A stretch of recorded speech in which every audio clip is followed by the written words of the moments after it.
Morning routine. So di ako dre sa akong mga bag-ong gulay nga gitanom. So di ako sa katudling diri nga okra nga side. Gitapad ako ni sa paliya. So dati paliya diri sa katudling ni og tunga. Ato ning gitarong pakatay para diretso siya mukatay gis ibabaw. Ang mga sanga-sanga ato ng kuan proningan. Importante juga ng pag-pruning sa paliya. So ikatulong tudling diya sa tay sitaw dere batong. So akong batong usa sad siya ka tudling nga batong.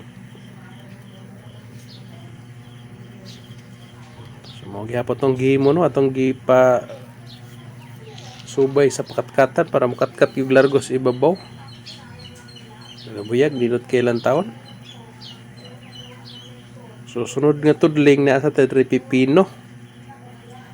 So nunugod na ni siya buwak ng pipino. So mga gyapon ato gyapon ning gayran pakatay padong si babaw.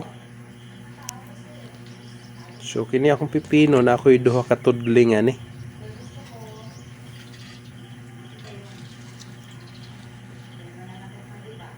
So natay diri dapita sunod naman patola.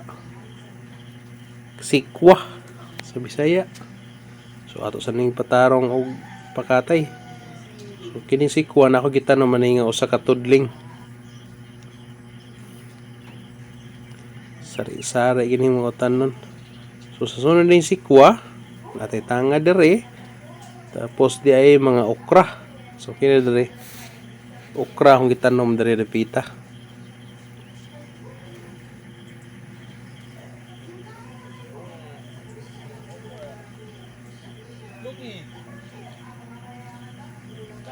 Dol sa okrahan na ining tubo dre nga sili. Tinanom ni langgam. So mo ni tanan natong gipang tanom. Sari-sari.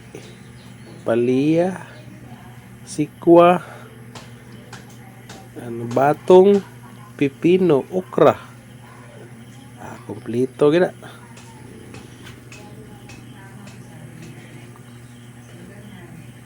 Sa kilid sa atong mga gulayan, nasa tadri limonsito, kalamansi.